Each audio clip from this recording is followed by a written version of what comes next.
அத்தியாயம் 43. விக்ராந்த் பிரியாவையே பார்த்து கொண்டிருக்க அவளோ சாலையிலேயே தொடர்ந்து கண்களை பதித்து நின்றாள். பிரியாவை இயல்பாக்குவது முக்கியம் என்பது அவனின் மனதில் தோன்றவும் உங்க கிட்ட ஒரு ஹெல்ப் கேட்க வந்தேன் என்றான் விக்ராந்த் புன்னகை மீண்டும் உதட்டில் மின்ன. பார்வையை திருப்பாமலே சொல்லுங்க என்றாள் பிரியா. இது என் ஃப்ரெண்டோட வைஃப் ரெஸ்யூம். உங்க ஸ்கூல்ல ஏதாவது வேகன்சி இருந்தா சொல்லுங்க. ஆச்சரியம் மின்ன அவன் பக்கம் முகத்தை திருப்பி அவன் கொடுத்த பேப்பரை கையில் வாங்கி பார்த்தாள் பிரியா.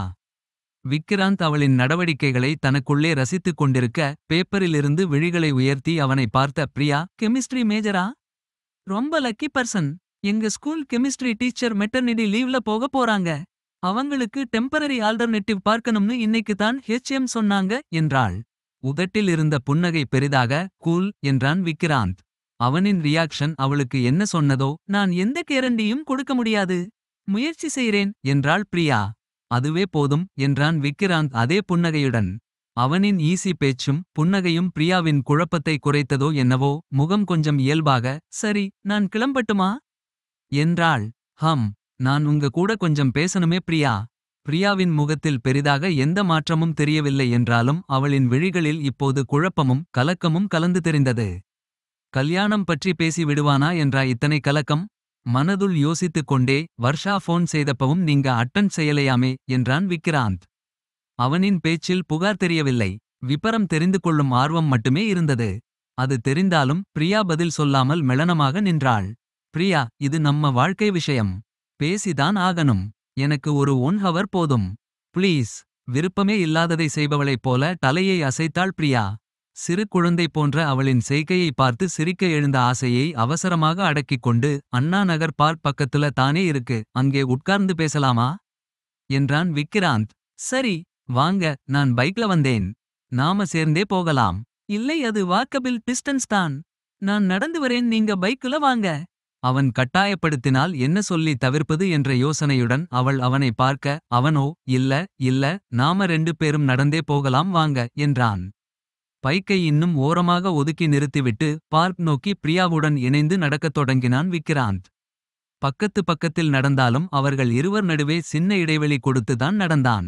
அப்படி நடந்து கொண்டே பிரியா பக்கம் பார்த்து பெரியம்மா உங்க கிட்ட பேசி இருப்பாங்கன்னு நினைக்கிறேன் என அவனே பேச்சையும் தொடங்கினான். மம் என்றாள் பிரியா. உங்களுக்கும் ஓகே தானே? யோசனையோடு அவனை பார்த்த பிரியா வாங்க உட்கார்ந்து பேசலாம் நானும் உங்க கிட்ட கொஞ்சம் பேசணும் என்றாள். விக்ராந்த் சரி என சம்மதிக்கவும் அதற்கு மேல் பேசிக்கொள்ளாமல் இருவரும் மௌனமாகவே நடந்தார்கள். முன் மாலை பொழுது என்பதால் இன்னமும் வெயில் கொஞ்சமாக சுட்டரித்து கொண்டுதான் இருந்தது. ஆனாலும் பார்க் வாக்கிங் போபவர்களால் நிரம்பி வழிந்து கொண்டிருந்தது. இருந்தாலும் 1-2 பெஞ்சுகள் தவிர மற்ற பெஞ்சுகள் காலியாகத்தான் இருந்தது. பாதி நிழல் நிரம்பியதாக காலியாக இருந்த ஒரு சிமெண்ட் பெஞ்சை கண்டுபிடித்து பிரியாவிற்கு காண்பித்தான் விக்ராந்த். சரி என்பதாக தலை அசைத்து பிரியா அமர அவனும் அவளருகில் அமர்ந்தான். இப்போதும் நடக்கும்போது இருந்ததைப் போலவே சிறு இடைவெளி விட்டுதான் அமர்ந்தான். பிரியா அது எதையும் கவனித்ததாக தெரியவில்லை. யோசனை நிறைந்த விழிகளுடன் எங்கேயோ பார்த்து கொண்டிருந்தாள். அவளின் அருகே நெருங்கி அமர்ந்து அவளை இப்படியே பார்த்து கொண்டே காலம் கழித்தால் நன்றாகத்தான் இருக்கும். மனதுள் காதல் சிலிர்த்தெழ என்னவோ சொல்லணுமே சொன்னியே. சாரி சொன்னீங்களே சொல்லுங்க என்றான் விக்ராந்த். விக்ராந்த் வேண்டுமென்றேதான் மாற்றி சொன்னான். அது பிரியாவிற்கும் புரியாமல் இல்லை. இருந்தாலும் அவனின் மறைமுக குறிப்பை உணர்ந்து கொள்ளாதவளைப் போல அதை கண்டுகொள்ளாமல் பேசினாள். இந்த கல்யாண பேச்சு வேண்டாமே. ஏன்? என்ன? நீங்களும் வேற யாரையாவது லவ் செய்றீங்களா? பிரியா சட்டென்று அவன் பக்கம் பார்த்து முறைத்தாள். இல்ல ஆர்த்திதான் என்னை வேண்டாம்னு சொன்னா. நீங்களும் அதையே சொல்றீங்களே என்றான் விக்ராந்த். பச். அவங்க சொன்னது வேற நான் சொல்றது வேற. சொல்லுங்க வேற என்ன விஷயம்? இந்த கல்யாணம் சரியா வராது.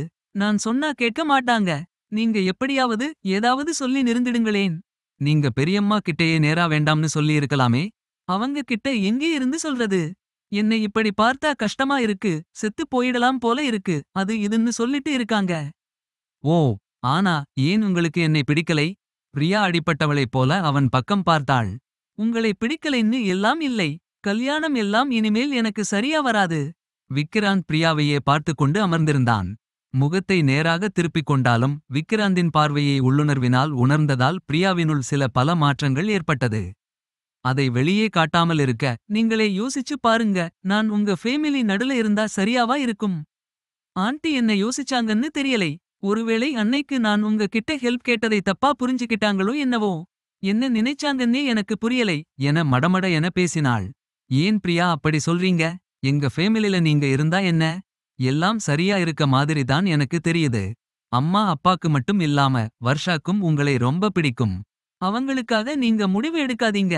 இது உங்க கல்யாணம். உங்க முடிவு தான் முக்கியம். எக்ஸாக்ட்லி. இந்த கல்யாண பேச்சு பின்னால யார் இருக்கிறதா நீங்க நினைக்கிறீங்க? பிரியா யோசனை மின்னும் விழிகளுடன் மீண்டும் அவன் பக்கமாக முகத்தை திருப்பி பார்த்தாள். எஸ் பிரியா. நமக்குள்ளே கல்யாணம்னு இந்த பேச்சை இப்போ ட்ரிகர் செய்தது நான் தான். உங்க கிட்ட நானே முதல்ல பேசி இருந்திருக்கணும். பட் நமக்குள்ளே இருக்க ரிலேஷன்ஷிப் காரணமா பெரியவங்க வழியா பேச்சை ஸ்டார்ட் செய்ய வேண்டியதா போச்சு. அவனின் பேச்சில் இருந்த முதல் வாக்கியத்தை கேட்டு ஆச்சரியப்பட்ட பிரியா அவன் தொடர்ந்து பேசவும் தலையை மறுப்பாய் அசைத்து மீண்டும் முகத்தை நேராக திருப்பிக் கொண்டாள். நீங்க ஆர்த்தியோட இம்பார்ட்னால பேசிட்டு இருக்கீங்க. அவசரப்படாம. அவள் பேசி முடிக்க விடாமல் குறுக்கிட்டு ப்ளீஸ் பிரியா. என்னை இப்படி எல்லாம் சொல்லி இன்சல்ட் செய்யாதீங்க. ஆர்த்திக்கும் இதுக்கும் எந்த சம்பந்தமும் கிடையாது. அம்மா என்கிட்ட முதல்ல கல்யாண பேச்சு ஸ்டார்ட் செய்தப்போவே உங்களை பத்தி சொன்னாங்க. அப்போ எனக்கு பெரிய இன்ட்ரெஸ்ட் இல்லை. ஆனால் அதுக்கு அப்புறம் உங்களை சந்திச்சது பேசினது உங்களை பத்தி புரிஞ்சிக்கிட்டதும் எல்லாமே என் மனசை எனக்கே கரெக்டா புரிய வச்சது. நானே ஆர்த்தி கிட்ட அந்த கல்யாண அரேஞ்ச்மெண்ட் மிஸ்டேக்னு பேசுறதா தான் இருந்தேன். நல்ல வேளை எனக்கு முன்னாடி அவளுக்கே அது புரிஞ்சிடுச்சு.